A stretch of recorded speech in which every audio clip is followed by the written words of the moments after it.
Les variables de session vont donc me permettre de stocker plus d'informations et des informations plus complexes par rapport à l'utilisateur. En particulier sur ma page d'identification, je vais pouvoir rajouter une sorte de compteur de visite, le nombre de fois où l'utilisateur a affiché la page, ainsi qu'un récapitulatif de toutes les langues qui ont été demandées. Donc pour ça, je vais créer deux nouvelles variables de session. Je vais les placer à la fin de mes premiers traitements. Et donc je vais demander $session compteur, par exemple, qui va être égal à si session existe déjà, isSet $session compteur, point d'interrogation. Si c'est le cas, $session compteur plus 1. Sinon, on l'initialise à 1. De la même manière, j'ai créé un tableau de session qui va récupérer les différentes langues affichées. Donc $session affichage, par exemple, est égal. Alors, une astuce, ici, on ne sait pas trop si on doit créer le tableau ou lui rajouter une valeur. Donc, dans ce cas-là, il suffit de mettre entre crochets, comme ça, et la valeur que l'on veut. Donc, $langue affichée. Et avec cette notation, donc si le tableau existe déjà, on va rajouter dans son dernier index la valeur qu'on lui demande. Sinon, on va créer le tableau avec une seule valeur qui sera la valeur demandée.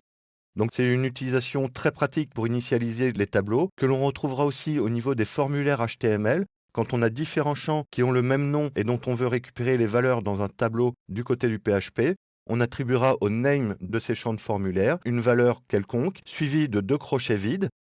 Et quand on récupérera les informations $get ou $post au niveau du serveur, PHP va automatiquement initialiser et remplir un tableau avec ce nom.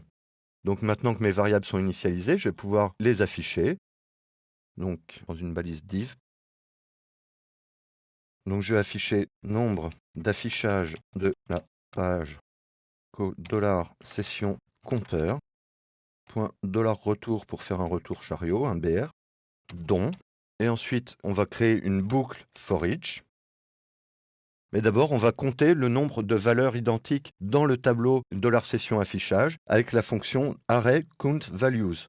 Donc $recap est égal à array count values $session affichage.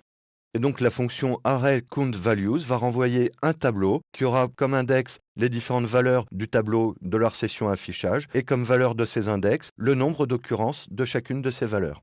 Et donc maintenant je vais pouvoir lancer mon for each. Donc $recap as $lang $nombre. Et dans cette boucle, je vais pouvoir afficher donc echo dans une div. Donc ici, la langue qui a été affichée, donc ce sera la valeur $lang. Sauf que je préférerais quand même utiliser les langues ici qui ont été prédéfinies de façon plus explicite. Donc $lang, point. On rouvre la chaîne, point, $nombre, point affichage. Et on ferme la balise div. Et voilà, donc nombre d'affichage de la page 1, dont français un affichage, là si je demande l'espagnol, canadien un affichage, mexicain un affichage, si je redemande du français, il me mettra 2 affichages. Si je me connecte, donc j'ai toujours bien mon message d'erreur, le nombre d'affichages de la page, de la même manière je peux changer les langues, et si je décide de me déconnecter, ici, ça va aussi effacer les variables de type compteur, puisque ici j'ai mis session unset.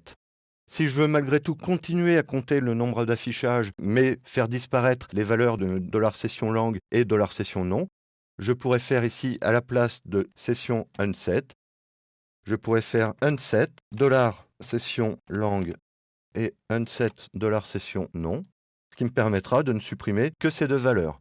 Donc ici, si je me connecte, et que je me reconnecte, on voit bien que le nombre d'affichages a bien augmenté et n'a pas été supprimé par le session unset.